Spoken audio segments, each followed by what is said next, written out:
आज हम future indefinite tense के बारे में पढ़ेंगे। अभी तक हम प्रेजेंट टेंस, पास्ट टेंस के बारे में पढ़ चुके हैं।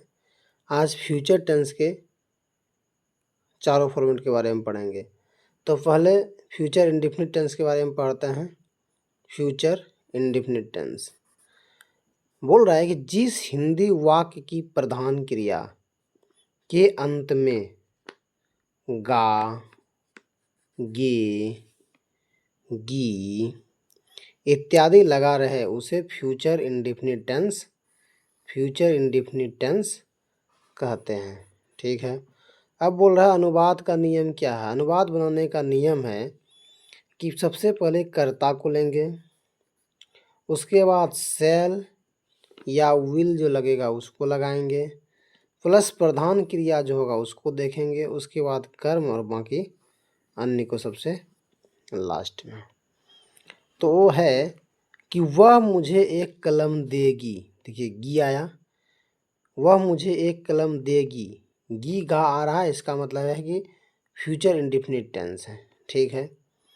तो फ्यूचर इंडेफिनिट टेंस के बारे में पढ़ते हैं। तो उसमें गा, गे, गी लास्ट में लगा रहेगा तो फ्यूचर इंडेफिनिट टेंस का अनुवाद समझेंगे। अब है कि वह मुझे एक कलम देगी। तो देगी मतलब अभी पता नहीं है, फ्यूचर की बात कर रहे हैं कि हो सकता है कि वो मुझे एक कलम देगी, इसलिए ये फ्यूचर टेंस हुआ। She will give me a pen.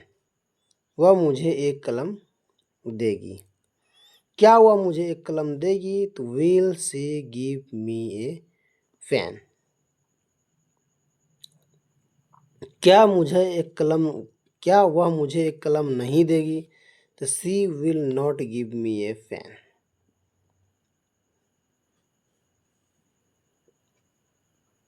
क्या वह मुझे एक कलम नहीं देगी? तो will she not give me a pen. हाँ वह मुझे एक कलम देगी तो yes she will give me a pen. वह मुझे एक कलम देगी ना, तो she will give me a pen will not सी। नहीं वह मुझे एक कलम देगी। No she will give me a pen. अगला है फ्यूचर इंडेफिनिट टेंस। उसके बाद फ्यूचर इम्परफेक्ट टेंस। तो फ्यूचर इम्परफेक्ट टेंस के बारे में पढ़ते हैं।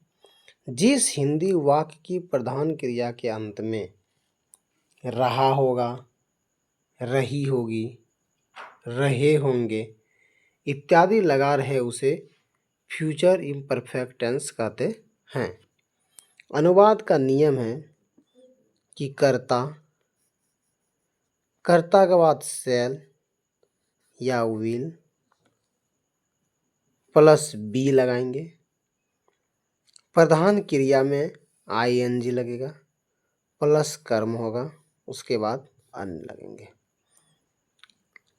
वीडियो में पहले ही प्रेजेंट टेंस और पास्ट टेंस के बारे में बता दिया गया है। अगर आप नहीं देखे हैं तो जा कर के ज़रूर देख लें।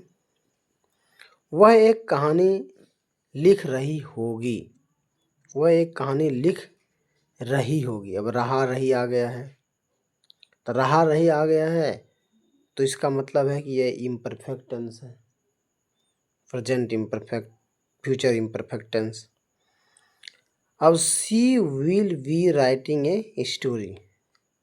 सी will be writing a story. उसी तरह इसके सातों फॉर्मेट बनाया गया। क्या एक कहानी लिख रही है? क्या वह एक कहानी लिख रही है?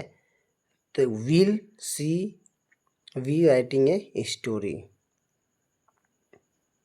क्या वह एक कहानी नहीं लिख रही है? She will not be writing a story. क्या वह एक कहानी नहीं लिख रही है? Will she not be writing a story. हाँ वह एक कहानी लिख रही है। She will be writing a story. वह एक कहानी लिख रही है ना, she will be writing a story will not be. Will not B C, ठीक है, सी का एक वर्ड है इसलिए सी। और एक लड़की के बारे में बोल रही है, लिख रही है इसलिए सी लगा, नहीं तो ही लगता। नो, नहीं, नहीं वह एक कहानी लिख रही होगी, नहीं वह एक कहानी लिख रही होगी। No, she will be writing a story. अब है future perfect tense. Future perfect tense में है जिस हिंदी वाक्य की प्रधान क्रिया के अंत में या होगा, ठीक है, ये होगी, ये होंगे, चुका होगा, चुकी होगी इत्यादि लगा रहे, उसे फ्यूचर परफेक्ट टेंस कहते हैं, ठीक है। अनुवाद का नियम क्या है? अनुवाद का नियम है कि कर्ता प्लस सेल या विल प्लस हैव और वर्ब का तीसरा फॉर्म प्लस कर्म होगा, उसके बाद अन्य होगा, ठीक है। अनुवाद का नियम आपको याद होना चाहिए। उसने तुम्हें एक नई कलम दी होगी, उसने, he will have given you a new pen, given you a new pen, a new pen माना नई कलम, गिव यू तुम्हें दी होगी, ही विल हैव यानी उसने तुम्हें एक नई कलम दी होगी। उसके बाद ये उसके सातों फॉर्मेट बनाए गए हैं। क्या उसने तुम्हें एक नई कलम दी होगी,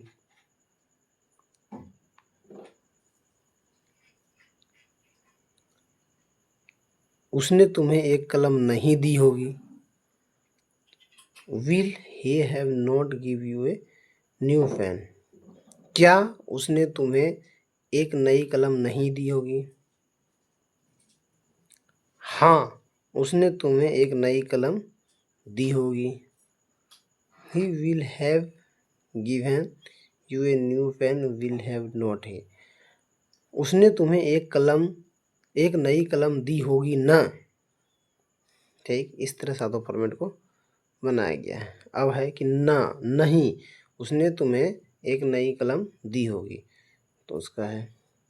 अब है लास्ट की फ्यूचर परफेक्ट कंटिन्यूअस टेंस। अब फ्यूचर परफेक्ट कंटिन्यूअस टेंस की बात करते हैं।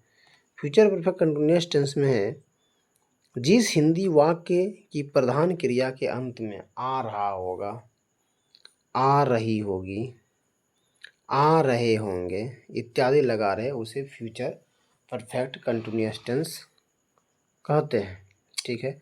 अब अनुवाद का नियम क्या है? अनुवाद का नियम है कर्ता प्लस सेल या विल, उसके बाद हैव प्लस बीन, प्रधान क्रिया में आईएनजी लगेगा, कार्य प्लस फॉर या सेंस प्लस टाइम जो होगा वो लगेगा, और बाकी अन्य बाद में। वह 4 दिनों से उस घर में रहता आ रहा होगा, ठीक है। तो he will have been living in this house for 4 year. पहले क्या था? कर्ता आया ही, अब shall have been, will have been जो आएगा वो आया। उसके बाद क्या है? उसके बाद है कि प्रधान क्रिया जो हो रहा है, प्रधान क्रिया क्या हो रहा है? रहना हो रहा है तो रहना दिया। उसके बाद फिर क्या है? कार्य के बाद कार्य जो है उसके बाद फॉर या सेंस होगा, मतलब फॉर लगे या सेंस लगेगा, जो लगेगा। दिस फॉर लगा तो फॉर हुआ। अब कार्य माना क्या? हाउस में रहना होगा, तो ये हाउस आ गया फॉर। अब सेंस मतलब अन्य, उसके बाद टाइम लगेगा, कितना टाइम है? तो 4 ईयर, 4 साल, और अन्य तो और बाकी है नहीं तो और कुछ लगता, ठीक है। उसके बाद इस तरह इसके सातों फॉर्मेट नीचे बनाए गए, सातों प्रकार के, कि क्या है, क्या वह 4 दिनों से उस घर में रहता आ रहा होगा। ही विल हैव नॉट, क्या वह 4 दिनों से घर में नहीं रहता आ रहा होगा। उसके बाद will he have not been living, क्या वह 4 दिनों से उस घर में नहीं रहता आ रहा होगा? हाँ, वह 4 दिनों से उस घर में रहता आ रहा होगा। उसके बाद क्या है? नो, नहीं, वह 4 दिनों से उस घर में रहता आ रहा होगा। तो आज हम यहाँ पे टेंस के तीनों रूपों को कंप्लीट कर चुके हैं। Present tense, past tense, future tense. ठीक है, present tense, past tense, future tense. Present tense के 4 पार्ट होते हैं: present indefinite, present imperfect, present perfect, present perfect continuous. ठीक, उसी तरह पास्ट के 4 रूप होते हैं: past indefinite, past imperfect, past perfect, past perfect continuous. उसी तरह फ्यूचर के भी 4 होते हैं: future indefinite, future imperfect, future perfect, future perfect continuous. तो हमने आपको पूरे वीडियो में प्रेजेंट, पास्ट और फ्यूचर के चारों रूपों के बारे में पढ़ाया, उसके क्या वाक्य बनाने के नियम हैं और कुछ छोटी मोटी जो रूल हैं उसके बारे में बताया। आप अगर पिछले वीडियो को नहीं देखे हैं तो इसी चैनल के प्लेलिस्ट में आप जाइए, उसमें आपको तीनों वीडियो मिलेगा। उसके बाद फिर अगले कल से हम चलेंगे ग्रामर में। ग्रामर का ऑलरेडी वीडियो कुछ डाला हुआ भी है, उसमें भी आप देख सकते हैं, वो भी ठीक है। लेकिन फिर हम जो अपने नोट्स को तैयार किए हैं उसको लेकर उसके सहारे फिर ग्रामर को पढ़ेंगे। आज के लिए इतना ही, धन्यवाद। अगर आपको ये वीडियो अच्छा लगे तो आप प्लीज़ सब्सक्राइब करिए, चैनल को सब्सक्राइब करिए और वीडियो को शेयर करिए और लाइक करिए। आज के लिए इतना ही, फिर मिलते हैं अगली वीडियो में। धन्यवाद।